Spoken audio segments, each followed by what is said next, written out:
Halo, selamat pagi. Salam sejahtera bagi kita semua. Halo, sudah lama tidak bertemu lagi mahasiswa-mahasiswi STIE Surakarta. Kita sudah memasuki semester genap dan di sini perkenalkan saya Astuning Saharsini, biasanya dipanggil dengan Astu. Di sini saya mengampu sebagai dosen analisis laporan keuangan.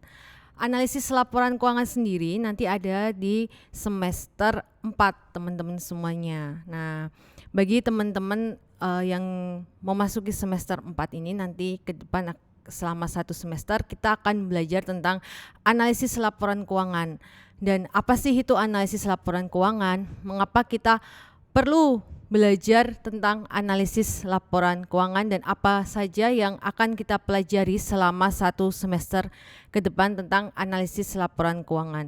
Mungkin bagi teman-teman semua yang sudah semester 4 ini mungkin baru ada yang mendengar tentang mata kuliah analisis laporan keuangan, atau sebelumnya teman-teman mungkin sudah mempelajari di akuntansi keuangan menengah ataupun di manajemen keuangan. Sebenarnya ada sih materi yang sudah teman-teman pelajari sebelumnya, seperti nanti kita akan belajar kembali tentang menghitung rasio, kemudian bagaimana sih menganalisis tentang hasil tersebut. Oke, jadi teman-teman, deskripsi dari mata kuliah analisis laporan keuangan sendiri itu adalah nanti kita ke depan akan belajar menganalisis dari hasil laporan keuangan tersebut. Misalnya kita belajar tentang rasio nih, ada rasio cepat, rasio lancar. Nah, nanti kita metode belajarnya nanti kita dengan menggunakan laporan keuangan, kemudian nanti kita akan menghitung rasio cepatnya, kemudian rasio lancarnya, solvabilitasnya. Nah, dari hasil tersebut teman-teman bisa membuat suatu keputusan apakah perusahaan tersebut misalnya bisa memiliki kemampuan untuk membayar kewajiban jangka pendek, jangka panjang, bagaimana labanya. Nah, itu nanti kita akan pelajari di analisis laporan keuangan. Kemudian analisis laporan keuangan sendiri ini penting bagi teman-teman yang mungkin sudah memiliki bisnis.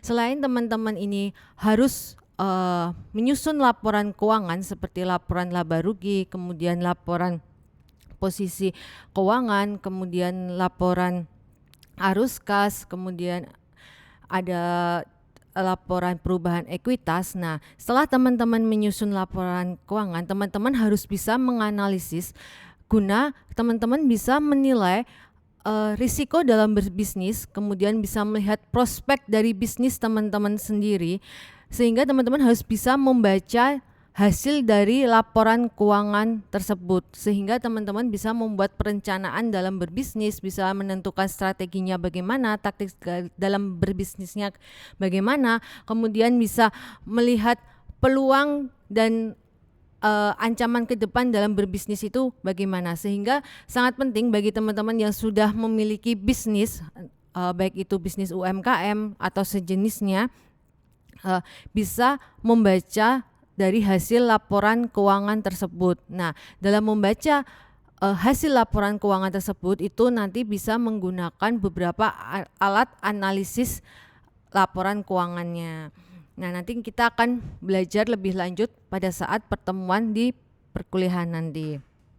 Nah, di sini diharapkan nanti teman-teman setelah belajar tentang analisis laporan keuangan, teman-teman bisa membuat suatu keputusan dalam berbisnis, kemudian bisa melihat prospek dari bisnisnya bagaimana, apakah mengalami kemajuan atau malah mengalami kemunduran. Kemudian teman-teman bisa kalau misalnya teman-teman ingin memperoleh dana, misal dari pihak eksternal seperti meminjam dana di bank, nah pihak kreditor ini perlu juga mereka itu membutuhkan sebuah laporan keuangan dan mereka akan menganalisis dari hasil laporan keuangan teman-teman tersebut, apakah perusahaan teman-teman ini bisa melunasi nanti ke depannya, atau misal teman-teman mencari investor nih. Nah, itu perlu juga investor ini nanti akan membuat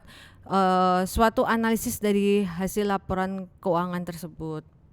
Nah, kemudian nanti selama 1 semester ini nanti kita akan belajar tentang, ya pertama kita akan introduction dulu tentang analisis laporan keuangan itu apa, kemudian nanti yang kedua kita akan belajar tentang alat-alat dalam menganalisis laporan keuangan, misalnya menggunakan rasio, kemudian kita bisa melihat trennya dengan menggunakan common sense.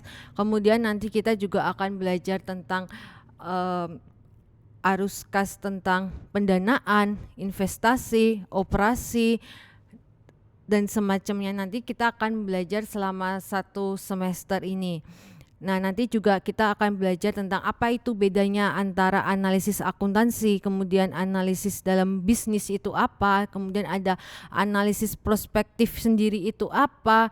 Nah, itu semua nanti akan kita pelajari selama 1 semester ke depan.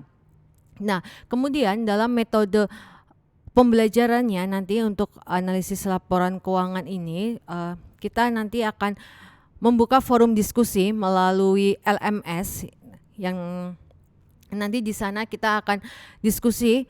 Setelah teman-teman melihat video dari podcast ini, nanti teman-teman kita bisa diskusi bareng tentang analisis laporan keuangan itu apa. Kita akan diskusi bareng-bareng untuk memecahkan sebuah kasus. Nanti saya akan memberikan latihan yang real biasanya. Mungkin contoh dari sebuah laporan keuangan, kemudian teman-teman saya minta untuk untuk membuat common sense-nya bagaimana, kemudian untuk menghitung likuiditasnya gimana, solvabilitasnya bagaimana, untuk teman-teman saya minta untuk menganalisis prospektif itu bagaimana. Nah, itu nanti semua kita akan belajar bersama teman-teman. Kemudian juga nanti akan ada kuis, biasanya setelah materi selesai nanti akan ada kuis. Nah, oke teman-teman, sekian dulu untuk perkenalan tentang mata kuliah analisis laporan keuangan. Semoga kita teman-teman bisa cepat memahami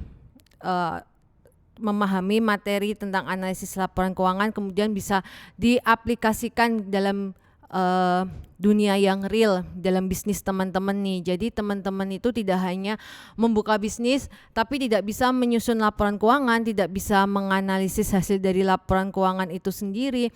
Nah, nanti kan takutnya nanti bisa ditipu ya teman-teman. Makanya kita semua harus bisa membaca dari atau menganalisis dari hasil laporan keuangan tersebut. Oke teman-teman, sekian dulu perkenalannya. Selamat pagi, semoga kita semua selalu sehat. Wassalamualaikum warahmatullahi wabarakatuh.